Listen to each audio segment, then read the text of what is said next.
আমাদের পাখি প্রেমিক সোসাইটির সভাপতি জনাব মুজিব মুশি ভাই দুইটা কথা বলবেন আমাদের কাছে।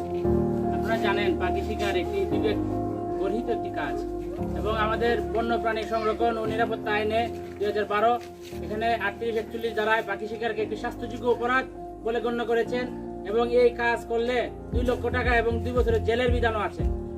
এটাই নয়, পাখি শিকার আসলে পাখিরা শিকার করার জিনিস না, এরা মুক্ত আকাশে উড়বে, আমাদের প্রকৃতির ভারসাম্য বজায় রাখবে, প্রকৃতির পোকামাকড় খেয়ে আমাদের ফসলের উন্নতি করবে, এটাই তো স্বাভাবিক। কিন্তু আমরা আসলে এক ধরনের এই খারাপ অভ্যাসের বশবর্তী হয়ে নেশায় বশবর্তী হয়ে যে পাখি শিকার করি, পাখি ধরি, পুষি, এটা খুবই খারাপ কাজ। তো আমি আমাদের এই এলাকার সবাইকে অনুরোধ করব, আপনারা পাখি শিকার করবেন না, বন্যপ্রাণীর প্রতি শ্রদ্ধাশীল থাকবেন, তবে আমাদের পরিবেশ, আমাদের দেশ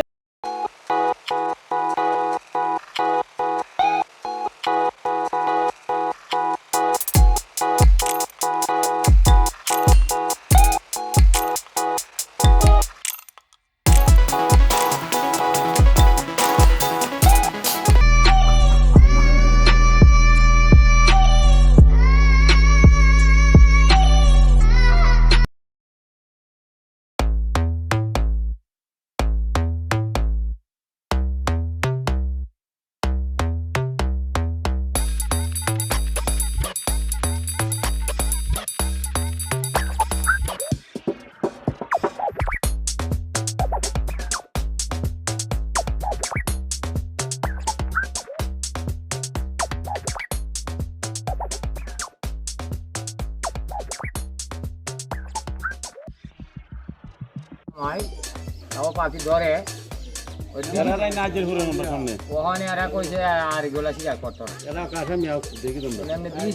দেখছি না, ওই খান ফাইটা দিয়ে লাগাই দিচ্ছি এগুলা রানা খান তো এরা বলে দিছে ওনারা যারা কইলুম এরা ফাঁকা লাগাইতো, ফাঁকা ফান ফালাই লাগাইতো শিকারও করে, এই উদ্দূরে আমরা জানি।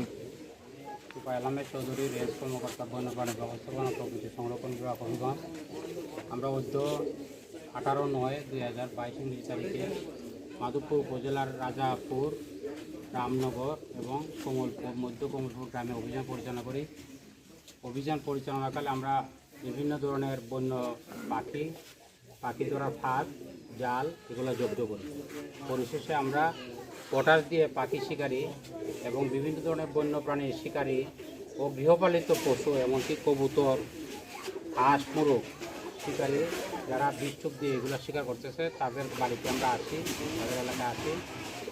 তো আমরা শেষবারের মতো স্থানীয় যারা আপনারা গণ্যমান্য ব্যক্তি আছেন, শেষবারের মতো আমি অনুরোধ করব, আপনারা যদি আপনাদের সন্তানকে বিষ টুপ দিয়ে পাখি শিকার থেকে বিরত না রাখেন তাহলে আমরা আইনি ব্যবস্থা নিব এবং আইনি ব্যবস্থা নিতে বাধ্য হব।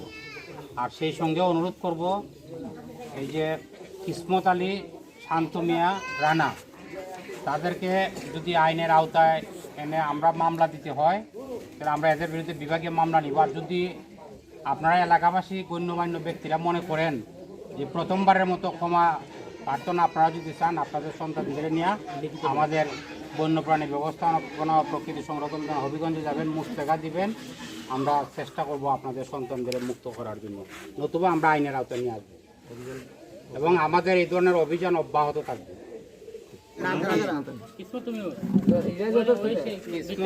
তোমার নাম শান্ত, শান্ত আর একজন রানা বিষয়টা কি বিস্কুট দিয়ে যে পাখি মারা হয়েছে এই বিষয়ে তোমরা কি জানো বা তোমরা নাকি শুনছি তোমরা জড়িত এটাতে? স্যার এটা আমরা মনে করুন আমরা বিষ দিয়ে এখন পাখি আমরা আগে মারতাম, জাঙ্গিম দিতে মারতাম, ওখানে আরেকটা আমরা মারতাম। মানে নিজেদের ভুল তোমরা স্বীকার করতেছো? হ্যাঁ, জুড়ে বলো কথা বলার সমস্যা না সে বলছো না তো তোমরা বলো এই ধরনের কাজ তো করবা না আবার পরিষ্কার করে বলো। তোমরা পরিষ্কার বলো এই ধরনের কাজ তোমরা সমাজ করে বলো